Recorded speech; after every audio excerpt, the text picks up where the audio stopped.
Господине Петровски, откако ја објавивте едицијата посветена на злосторствата на УДБА, се крена голема врева во јавноста. Очекувавте ли толкова внимание? Се разбира дека да. Долго време работам на оваа проблематика.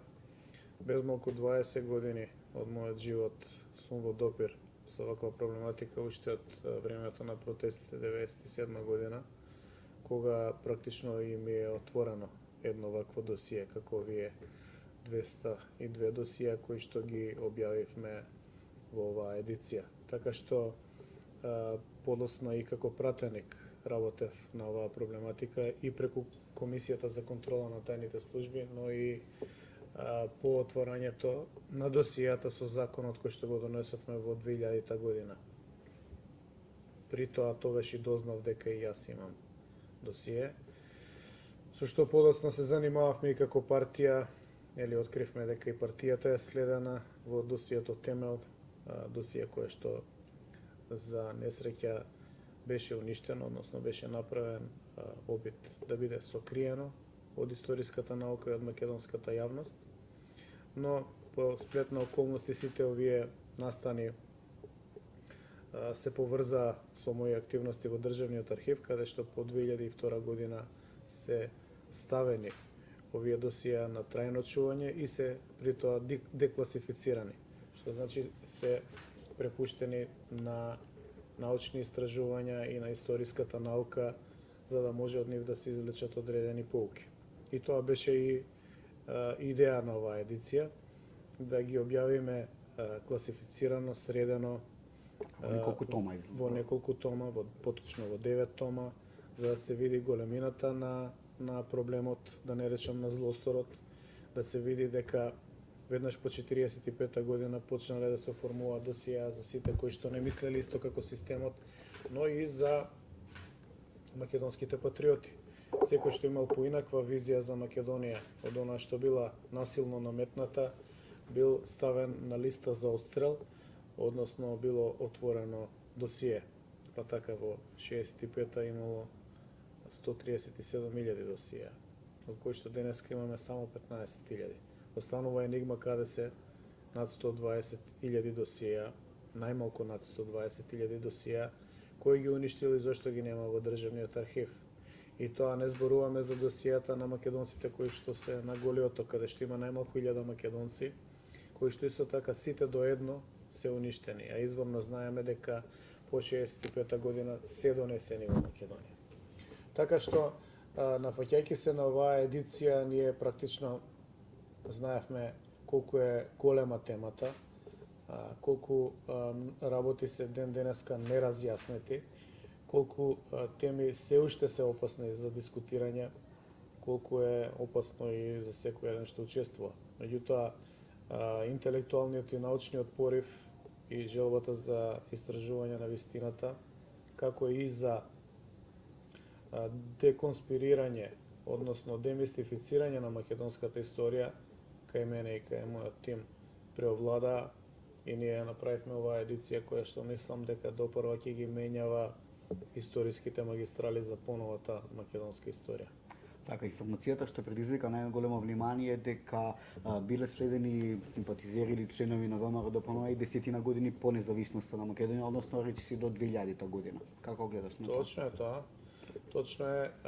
Службата продолжува да работи и по одвојувањето на Македонија, носењето на демократски устав и влегувањето во демократски повеќе партиски модел, парламентарната демократија станува начин на функционирање, но не е само воведувањето на повеќе партискиот систем она што ја одликува Македонија тогаш.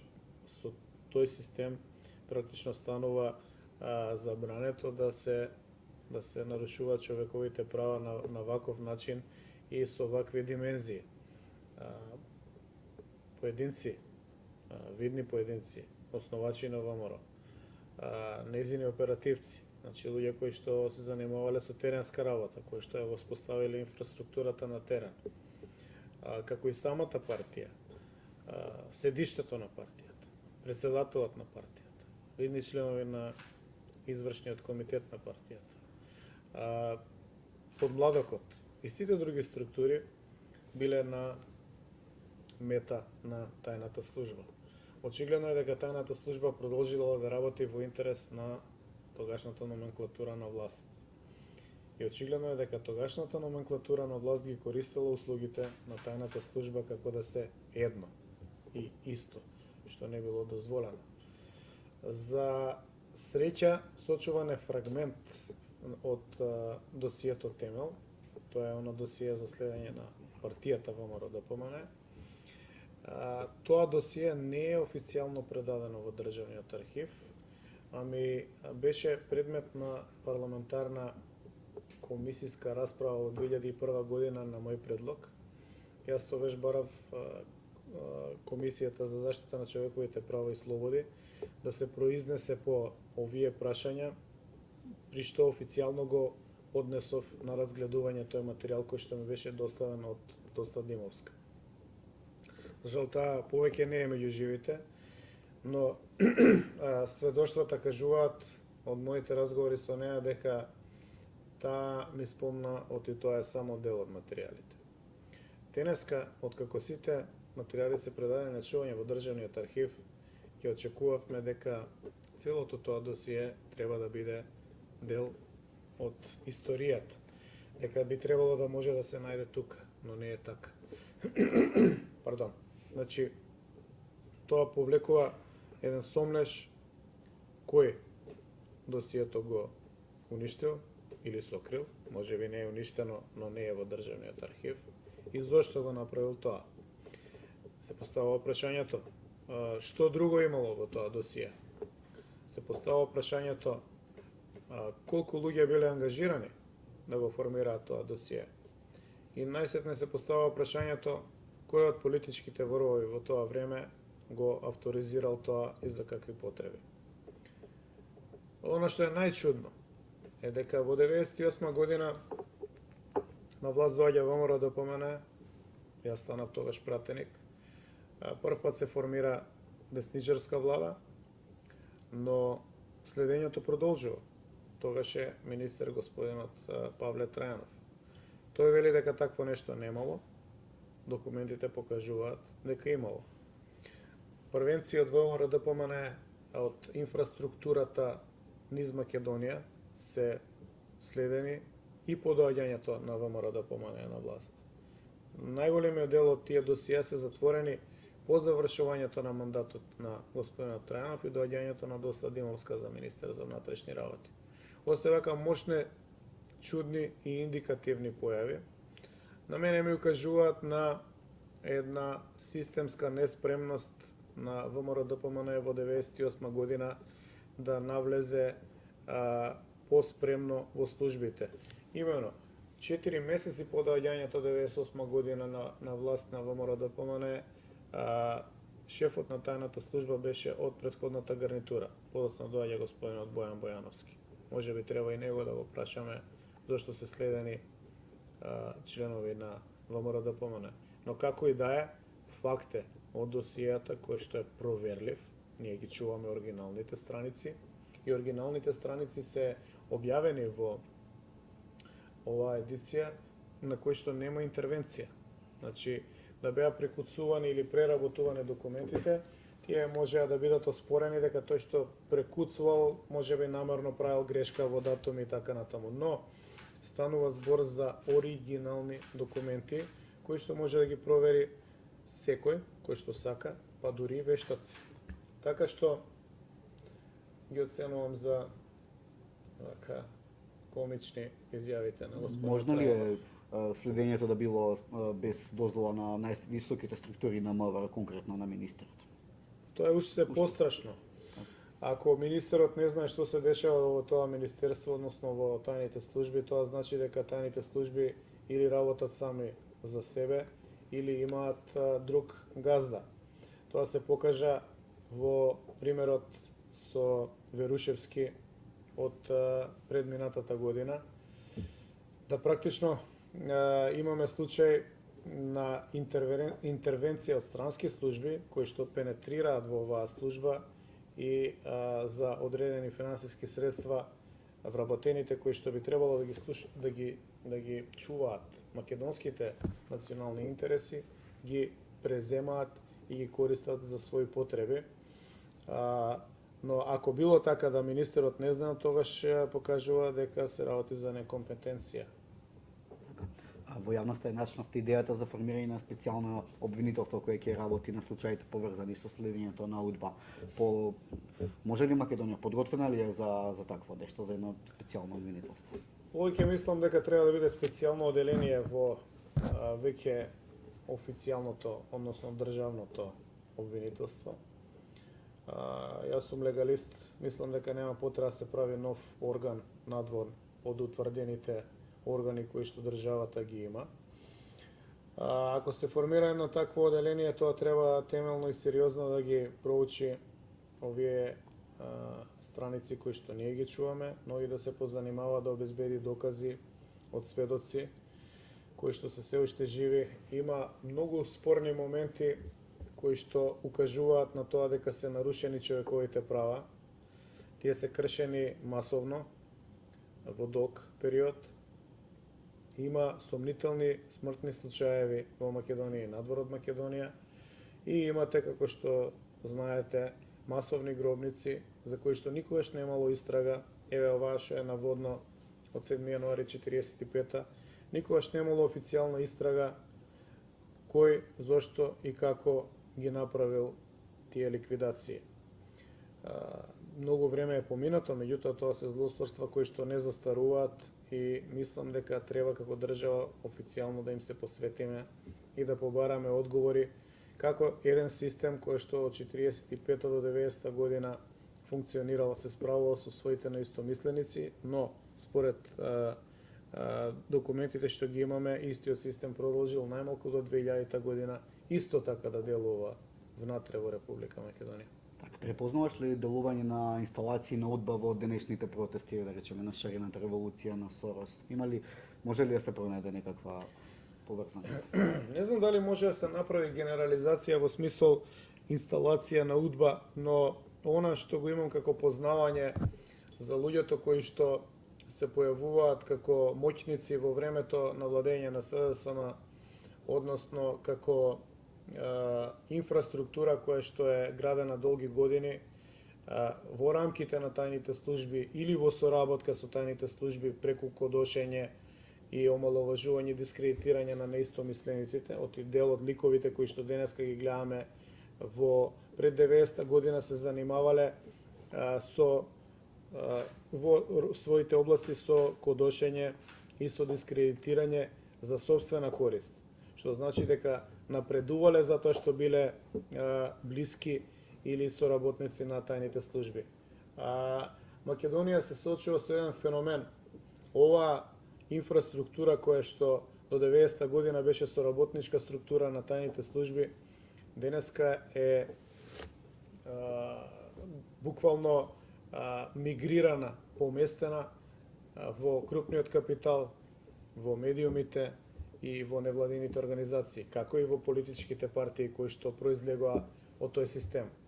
Така што, ако порано беа само соработници на тајните служби, сега се веќе инфилтрирани во сите пори на општеството, ама се представуваат како демократи и имаат нов газда, а газдата е од странство. А голем дел може би се нивни деца на тие што биле соработници на... Апсолутно, не само деца и внуци. Тоа е таа една линија која што работи на исти цели од 45 година. Со тоа што историски од 45 година работеле да го уништат македонизмот, секој што имал различна идеја, кој што ја гледал Македонија како независна и посебна држава или како обединета од пред 13 година и поделбите, тој бил државен непријател, затоа што тогаш му биле верни на Белград. Официјалната белградска политика е нешто сосема поинаку од сваќањата на овие македонски националисти. А после 90 година, во соработка повторно со други странски центри на моќ, работат на тоа да инсталираат различен диапазон на интереси. Едните работат да се промени, да биде небитно името на Република Македонија, од тие се граѓани другите работат на инсталирање на вредности кои што ги представуваат како граѓански, пардон, но кои се сосема далечни на типичното и нормално македонско општество и семејство. Преку инсталирање на разни ЛГБТ и други маргинални групи како мејнстрим во општеството, всушност сакаат да внесат тотален хаос и една концепција која што е апсолутно небитна на обичниот македонски човек да ја направат како класично и најбитно прашање. Трети работат на промовирање на двојазичноста и на федерализацијата. Значи, тоа е една структура на која што не е битна здрава македонска нација, на која што не е битна здрава македонска држава, туку имаат нов газда кој што во рамките на своите проекции сака да направи слава македонска држава од некакви граѓани, а не и македонци. И затоа мислам дека е многу битно да преку овој континуитет од 45-та година, преку овие документи, ги лоцираме и сватиме дека се работи за луѓе кои што имаат своја агенда, не случајно го прават тоа што го прават и всушност на овој начин македонското општество да стекне и одредена појасна слика. Така. Се наближува терминот за одржување на изборите. Сметате ли дека по две одложувања конечно на 11 декември ќе имаме избори или повторно СДСМ подпомогнат од странскиот фактор ќе се обиде да ги одложи изборите? Оно што го гледам од страна на СДСМ е дека воопшто посебно јасно им е дека ќе ги загубат изборите. Сите релевантни истражувања покажуваат иста разлика како и во 2014. Тие се обидуваат да создадат една перцепција дека изборите во 2014 биле наместени со 500.000 фантомски гласови, но целата процедура која што беше насилно наметната однадвор со Пржинскиот договор и меѓу која посебно чистењето на избирачкиот список покажаа дека не постојат фантоми. Оние што се појавија како спорни записи во избирачкиот список 90% се поврзани со албанци кои што или се насилно доселени 90-те години или се надвор од Македонија и имаат двојно. Да, но тие нема да влијаат на македонското гласачко тело. Но имаат двојно или тројно државјанство и тука го заземаат бројот за да се поместува, односно да се исполнува процентот од 20 на албанското малцинство, со што нели би се одржувал жив рамковниот Охридски договор. И практично се покажа дека се она што беше тврдено беше теза дека е фалсификување на изборите падна во вода. Паѓањето во вода на Заев и на неговата дружина им покажува, им става јасно до знаење дека ќе ги загубат изборите. Тоа што го гледаат пред себе како невиновно губење, за нив значи дека мора да ги одложат на некој начин изборите. Но сега се обидува да продадат приказ на дека власта сега сака одложување на изборите. Знаете што, ние уште и на 24 април сакавме избори, па сакавме на 5 јуни, па се договоривме за 11. Мислам, и малите деца веќе знаат дека американскиот амбасадор врши притисок на Уставниот суд да се поместат изборите. Инволвирањето на странскиот фактор оваа година е така агресивно и така недипломатско што самите себе се доведоа во незгодна ситуација да бранат една опција која што е губитничка, опција која што заговара двојазичности во Прилеп и во Струмица, една опција која што вели дека треба да ја виткаме кичмата, една опција која што преку Чауши сличните на него е поврзана со криминалното подземје и така натаму и така натаму. Може би тоа му се допаѓа на некој амбасадор, но македонскиот гласач, оној гласач кој што 25 години ја следи политичката сцена или во меѓувреме станал гласач, но има своји родители со кои што традиционално, конзервативно разговара во своето семејство, тој македонски граѓанин знае како стојат работите. И сосема му е јасно кој е Заев и кој е СДСМ. Така што ми се чини дека е неминовно да ги одложат изборите, оти на друг начин ќе ги загубат. Господин Петровски, ви благодарам за разговор. Добро.